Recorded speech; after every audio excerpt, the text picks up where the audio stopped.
The sound of my mother's voice still haunts me. "How could you do this to us?" she screamed, her eyes burning with a fury I had never seen before. My father stood behind her, silent, shaking his head in disgust.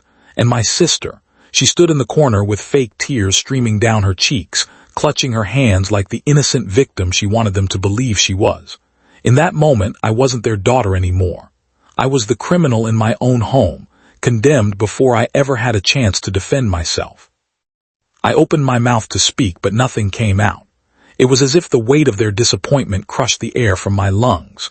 The walls of our living room seemed to close in on me, every childhood memory on those walls, family photos, school achievements, smiling faces, now staring down at me with shame. And all the while, my sister lowered her gaze just enough to hide the smirk tugging at her lips. She knew what she had done. She knew she had won. But what they didn't know, what they couldn't even imagine, was that I wasn't guilty. Not of this. Not of any of it. The truth was so much darker, and it started long before that night, long before the crime that changed everything. If you want to understand how my own blood turned against me, how I was betrayed so deeply that it almost destroyed me, then we have to go back. Back to when it all began. The silence that followed was heavier than any scream. My parents' faces were carved in disappointment, as though they were staring at a stranger. I wanted to beg them to see me, to believe me, but the words got stuck in my throat. My sister sniffled, hiding her face in her hands like a rehearsed actress, and the more fragile she appeared, the more monstrous I became in their eyes. I tried to step forward, but my father raised his hand like a guard keeping a criminal at bay. "Don't," he said sharply. Just one word, but it carried the finality of a verdict. My heart broke then, not because of the accusation, but because it was her word against mine, and they had chosen her.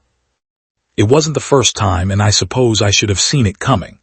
My sister had always known how to play the perfect daughter, sweet smiles, soft words, the golden child who could do no wrong. And me? I was the one who always asked too many questions, the one who argued when I thought something wasn't fair, the one who never quite fit into their picture of perfection. Still, I believed blood was stronger than jealousy, that family meant protection. That night proved me wrong. The truth is, the seeds of this betrayal were planted years before. Long before that living room became a courtroom, long before my parents sentenced me with their eyes. If you want to understand how my sister framed me, how she turned everyone I loved against me, you have to see where it all started. You have to see the childhood we shared, the cracks in our bond, and the quiet battles that grew into a war I never wanted to fight. Because this story, my story, isn't just about a crime. It's about trust, about betrayal, about how the people closest to you can destroy you with a single lie. And it all began on an ordinary day years ago, when I was still naive enough to believe my sister was my best friend. I was 8 years old the first time I realized my sister wasn't really on my side. We were sitting on the porch steps, sticky popsicles melting down our fingers, the summer heat pressing against our skin. She was a year older than me, just 1 year, but she carried herself like that made her wiser, stronger, more important. She leaned close and whispered, "Mom loves me more, you know. Dad too." I laughed, thinking it was a joke, but she didn't laugh back. She just smiled, that strange smile that made me uneasy, and turned her face away as if she'd just revealed some undeniable truth. It should have been harmless, the kind of childish teasing sisters throw at each other, but looking back, I see it for what it was, the first crack, the first time she planted a seed of doubt in my mind. As we grew older, the cracks deepened. Teachers praised her more, neighbors adored her, and even when we both did something wrong, somehow I was always the one punished harder. Maybe it was because she cried easier, her tears falling like fragile glass, while I stood there stubborn, my pride refusing to let me break down in front of anyone. To my parents, tears equaled innocence and silence equaled guilt. My sister learned that early. She weaponized it. I remember one afternoon in middle school when a vase in the living room was shattered. I hadn't even been in the room when it happened. But when Mom walked in, my sister pointed at me without hesitation. She was running in here. I told her not to. I opened my mouth to defend myself, but Mom's eyes had already shifted to me with disappointment. My sister wept softly, apologizing for not stopping me, and once again I became the villain in my own home. At first I thought it was bad luck. Then I thought maybe it was favoritism. But eventually I understood it wasn't either of those. It was my sister's design. She was building something carefully, brick by brick, an image of herself as the perfect daughter and me as the reckless troublemaker. And my parents, they believed every word. Still, I loved her. I defended her when other kids teased her, shared my secrets with her at night, and trusted her with my dreams. I never thought she would sharpen that trust into a blade and turn it against me. Not until the night everything came crashing down. High school made the differences between us sharper, like someone turned up the contrast in our lives. She was the golden girl, top of her class, flawless grades, the one who teachers asked to represent the school at events. I wasn't failing, but I wasn't her. I was creative, restless, always scribbling stories in my notebooks, always asking why when the world seemed unfair. But in my parents' eyes, those things didn't matter. What mattered was that she ticked the boxes, while I complicated them. The comparisons became constant. "Why can't you be more like your sister?" became the background music of my teenage years. At first, I tried to fight it. I studied harder, joined clubs, forced myself into their idea of who I should be. But it never mattered. If I got an A, she got an A+. If I joined a club, she became the president. And when I stumbled even slightly, she was right there, sweetly pointing it out so I couldn't hide my flaws. And still, every night we shared a room. I'd hear her breathing in the dark, steady and calm, as if none of it touched her. And some nights when I couldn't sleep, I'd whisper to her. I'd tell her how I wished Mom and Dad could just see me, really see me, not just her shadow. She'd stay silent, pretending to be asleep. But sometimes, just sometimes, I'd catch the tiniest curl of her lips in the glow of the moonlight. Like my pain wasn't invisible, like it amused her. By the time we were teenagers, I stopped confiding in her. But habits die hard. I still wanted her approval, still wanted to believe that beneath it all she was my sister, the one person who would stand by me no matter what. I clung to that hope like it was a lifeline. I didn't know then that she was preparing her masterpiece.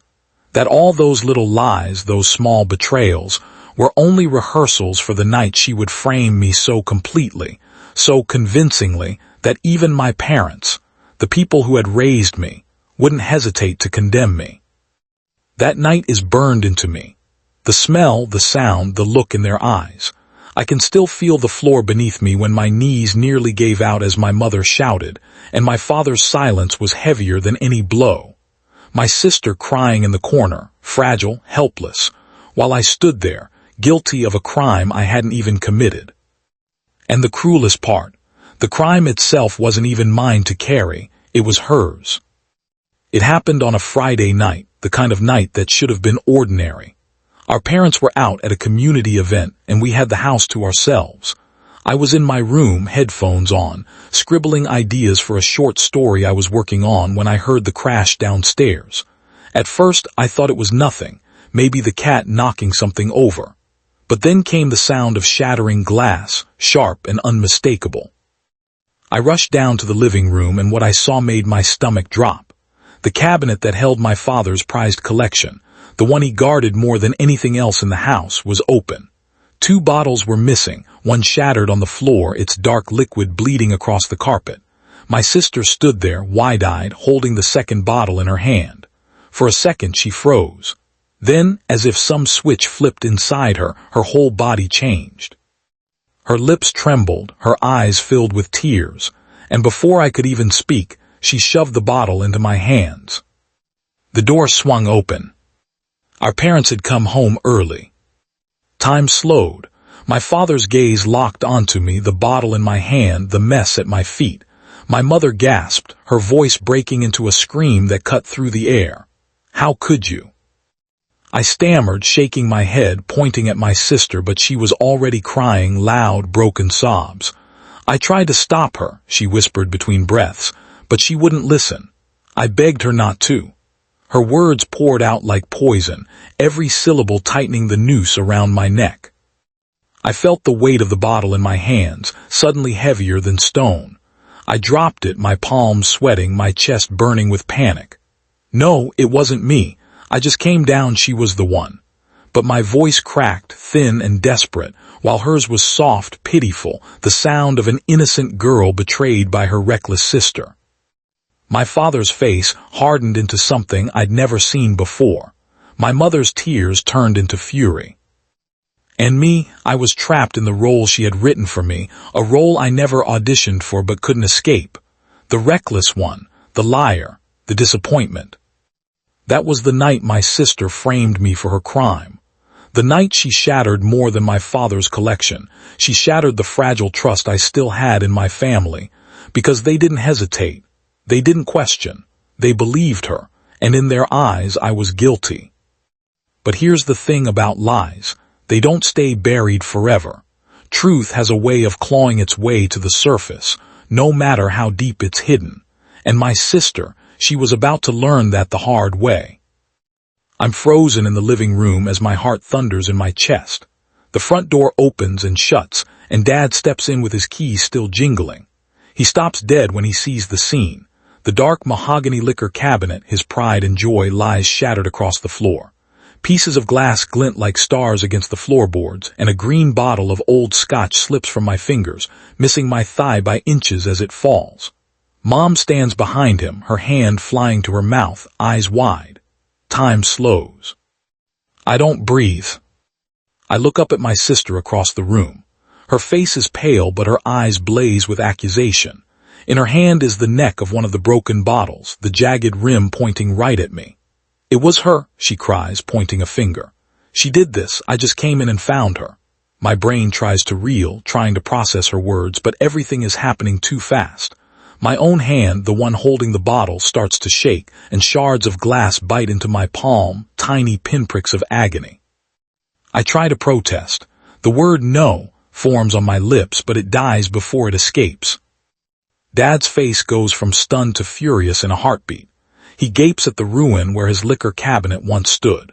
He runs a hand through his hair like he doesn't know whether to tie it or yank it out. The cabinet had always been more than furniture to him. He once told me every bottle on those shelves had a story celebrating a promotion, a newborn niece, a new job. Each label was a memory. He'd tap on the glass and say, "These are pieces of our life." Now all those pieces are spilled on the floor at my feet. I can almost smell the sharp sting of spilled whiskey, sour and bitter, as it soaks into the wood planks. My mother steps forward, eyes misting. She looks at me, and something in her eyes, a mix of disbelief and sorrow, breaks my heart. She turns her gaze to my sister for confirmation. My sister takes that as permission to continue. "She knocked it over," my sister repeats, voice shaking with faux outrage.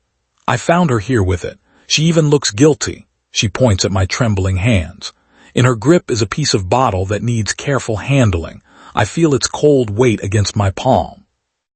I should be able to say something, anything, but my chest feels locked up. I'm choking on a scream, a desperate plea. All I manage is a strangled sound. I open my mouth again, just once more, "That's not true." But my mother suddenly snatches at my arm. The shock of her touch jars me and words escape me entirely. Dad bends down and scoops up more shards of glass, not breaking eye contact with me. I see it in his eyes, betrayal. "They're lying to you," I whisper toward Mom, but even I can barely hear my voice.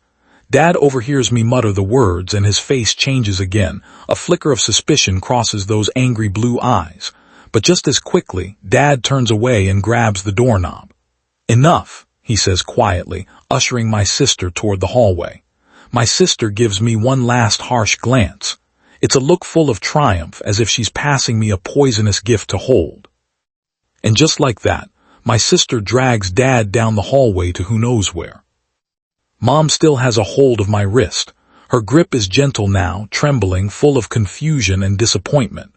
"What happened, sweetie?" she asks softly, but the question isn't for me. It's a question to herself, to Dad. She looks at me with wet eyes, eyes that used to look at me with pride when I brought home good grades or cared for her when she was sick. Now those eyes betray something else, shame and hurt.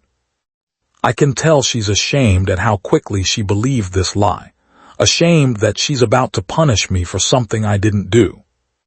I try again. "Mom, but she shushes me with a look that could freeze blood.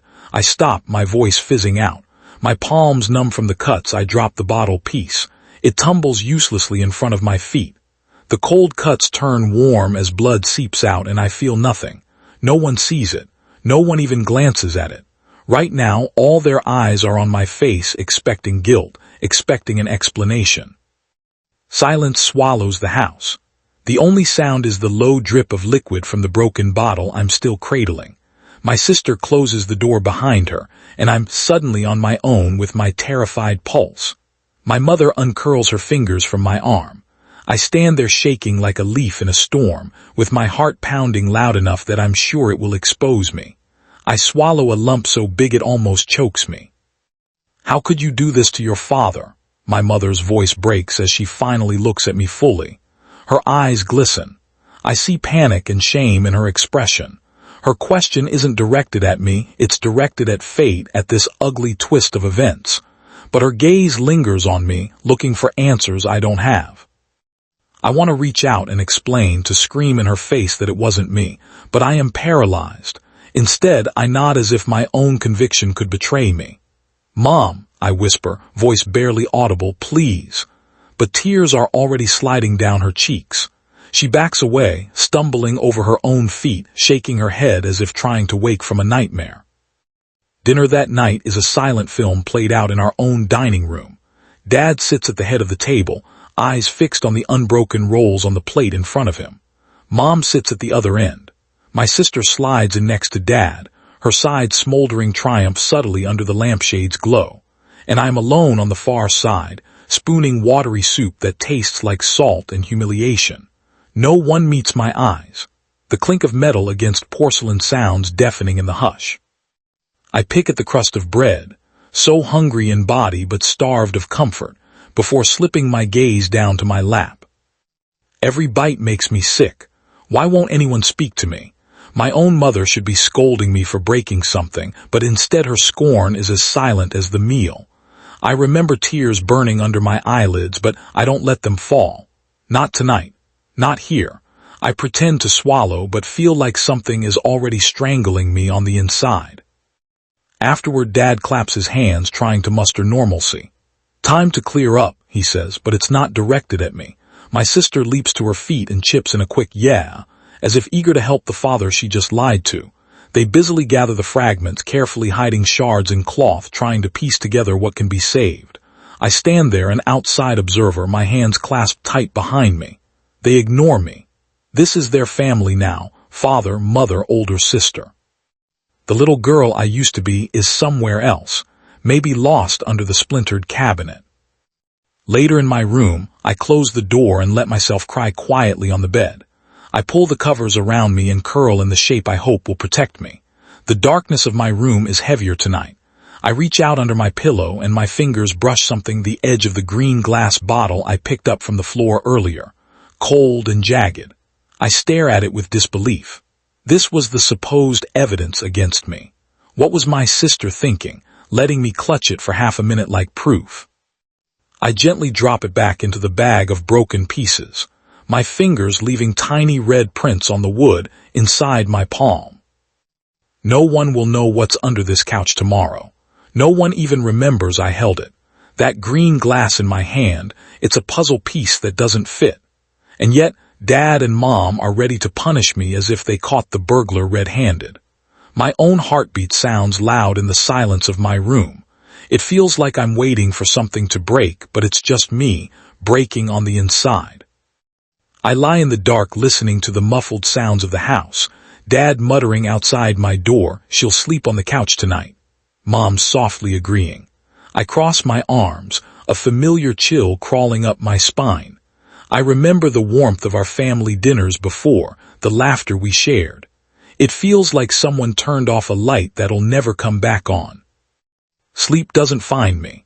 As tears stain my pillow, my mind rewinds the whole scene.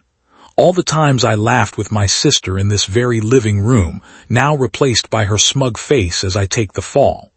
All the promises Dad made to me, every "someday this will be yours," flickers in my mind as evidence of how proud he was of me. Now I'm worthless in his eyes. as I stand accused of ruining something he loves more than me. I whisper into the darkness, I didn't do it, but those words bounce off the walls and die just like my innocence. Tomorrow I'll wake up wearing a familiar, unbearable guilt. I know what they'll say, apologize to your father. They'll ground me, take away my phone, maybe skip calling my friends. My sister will slide by, humming as if nothing happened, not even a scratch on her record. I should feel some relief, right? That this nightmare is over for me. But the worst part hasn't passed. I have no allies here. My sister gets my spot as Dad's little confidant again. My parents will treat me like I'm lying at every corner. The punishment isn't just grounding, it's the way they will ignore me at the breakfast table now. The way Mom's eyes glaze over when I walk into a room. The way Dad will think twice before hugging me goodnight. I feel myself unraveling in that quiet room. My mind plays tricks. Maybe I did do it, it whispers in the dark. Maybe everyone else is right and you're just bad. But that voice is a liar. I know what happened. My sister's betrayal is as real as my heartbreak. I reach out and switch on the small lamp by my bed. Its yellow light illuminates the room in pitying glow. I think about picking up my phone to make a video right this second, just like this, and telling the world what's going on. A small part of me wants to scream, listen to me, please. But I know nobody will hear in this house. So I imagine you, yes, you watching me now. Maybe this video is the only chance I have to be heard. I wipe my eyes and take a shaky breath.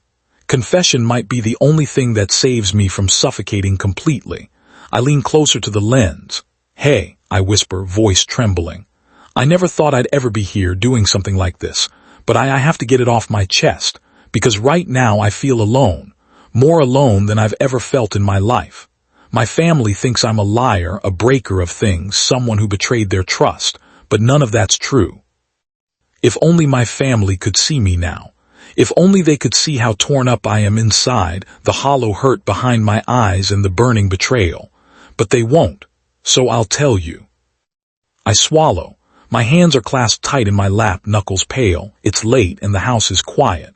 My heart is a million pieces just like that cabinet. My voice is a whisper, but it's all I have. I was framed, guys. My own sister did this. And I didn't do it, but they won't listen. They look at me like I'm a criminal. My mom won't make eye contact. My dad, he hasn't spoken to me a word since it happened. And my sister, she's acting like I don't exist. A lump forms in my throat.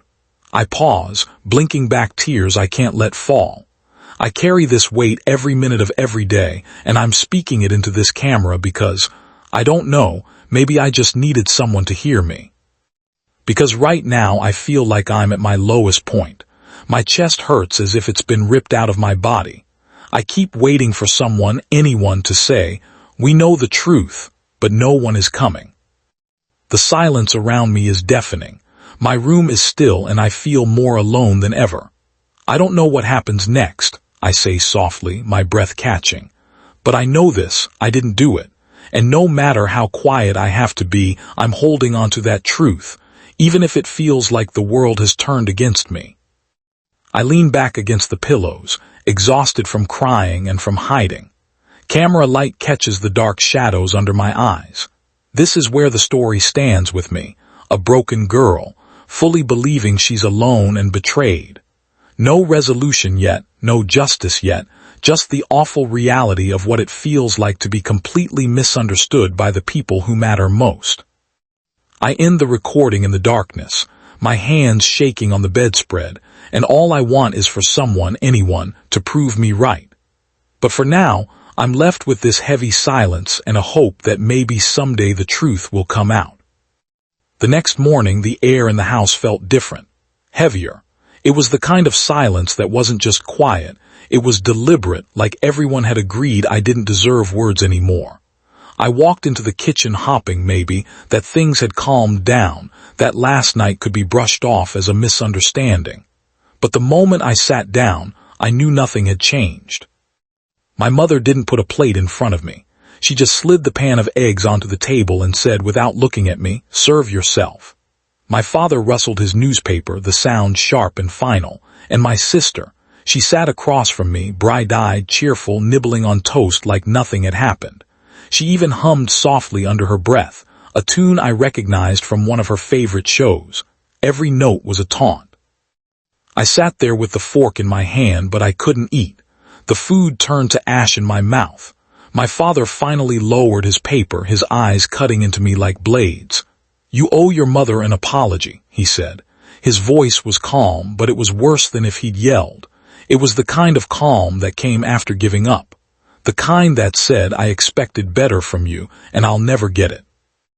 I opened my mouth, ready to say the words, but they got caught in my throat. Because how could I apologize for something I didn't do? Still, the silence stretched and my mother's hand tightened around her coffee cup, waiting. My sister put on her best hurt expression, lowering her eyes as if the very sound of my breath might wound her further. And so I broke. I mumbled, "I'm sorry." The words tasted bitter, like swallowing glass. That was the beginning of my punishment. No phone, no friends over, chores doubled. My father even locked my bedroom door from the outside at night, as if I might sneak down and cause more destruction while they slept. Every glance they gave me was filled with suspicion. Every smile they gave my sister was a reminder of what I had lost. The worst part wasn't the grounding, it wasn't the chores or the locked door. It was the way my parents stopped seeing me. When they looked at me, they didn't see their daughter anymore. They saw a problem, a mistake, someone to be tolerated rather than loved. I used to be part of this family's heartbeat. Now I was just the silence between beats. And my sister, she thrived. She carried herself with even more sweetness, helping Mom with dinner, laughing at Dad's jokes, doing her homework at the table where everyone could see. She became their savior, their pride. And every time she leaned against Dad's shoulder or fetched Mom a glass of water, her eyes flicked to me, just for a second, like she was reminding me, "I won, you lost." I started spending more time in my room. The walls closed in on me, and the air grew heavier every day. I tried writing again, filling my notebook with words that no one would ever read, but even the pages seemed to betray me. I'd stare at the ink and wonder if maybe my parents were right. Maybe I was the problem. Maybe I was the reckless one. But then I'd remember the look on my sister's face when she shoved that bottle into my hands, the cold calculation in her eyes before she turned on the tears. That memory anchored me to the truth. I wasn't crazy. I wasn't guilty. She had planned it. She had set me up. And she was getting away with it. Nights were the hardest. I'd lie awake listening to the house breathe. Sometimes I'd hear laughter drifting from the living room, the three of them watching a show together. My father's deep chuckle, my mother's soft laugh, my sister's giggles ringing out like a victory song. I'd press the pillow over my face to muffle the sound of my sobs, because if they heard me cry, it would only prove their point, that I was weak, unstable, unworthy. Day by day, the distance grew, and soon I wasn't just punished for one crime, I was marked. Everything I did was under suspicion. If something went missing, their eyes darted to me first. If my sister sighed or frowned, they assumed I had caused it. I became the family scapegoat. Invisible when I was good, unforgivable when I was. And through it all, my sister bloomed. She wore my parents' trust like a crown, parading it around with pride. She smiled more, laughed louder, lived freer, because she knew I had been buried under the weight of her lie, and no one was coming to dig me out. That was the moment I realized what true loneliness felt like. Not being alone in a room, but being surrounded by the people you love most in the world and knowing they don't believe you, don't trust you, don't even see you anymore. And the worst part, I had no idea how long it would last. The weeks that followed blurred together into one long punishment. Every day felt like a rerun of the last. Silence at breakfast, tension at dinner, my parents' eyes lingering on me like I was some fragile thing that might break again at any second. The house had once been a home. Now it was a prison, every room echoing with their disappointment. At school, I tried to pretend everything was normal. I laughed at jokes I didn't hear. I smiled when people asked how I was doing, but inside I was unraveling. The moment the final bell rang, I felt dread clawing at my chest, because school meant freedom, but home meant judgment. And no matter how long I stalled in the library or lingered by my locker, eventually I had to walk back through that front door and face it all over again. Dinner became the cruelest ritual.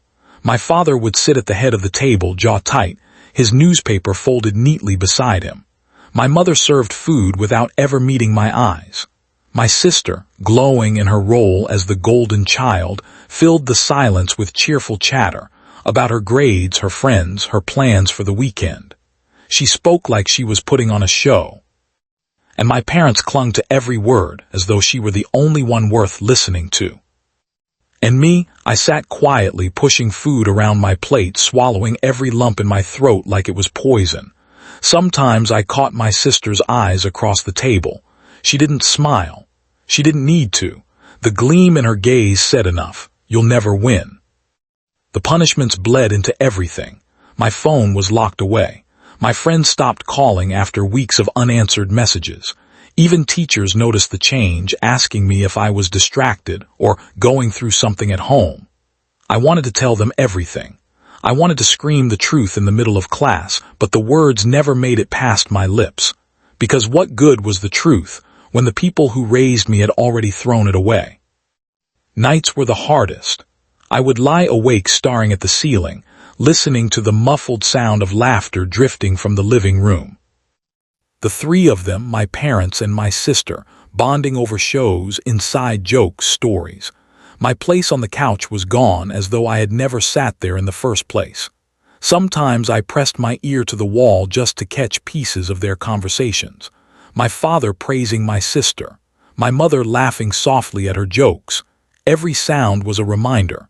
They didn't need me anymore. I stopped writing.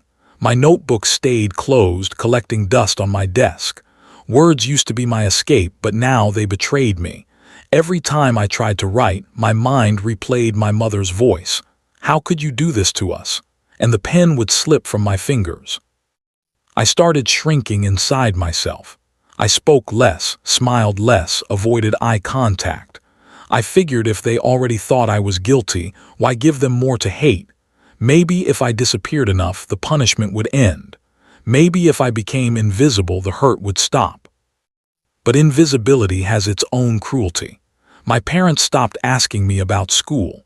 They stopped reminding me about chores as though I didn't even exist. My mother once walked past me in the hallway, her shoulder brushing mine, and she didn't say a word, not even a glance. That cut deeper than any punishment ever could.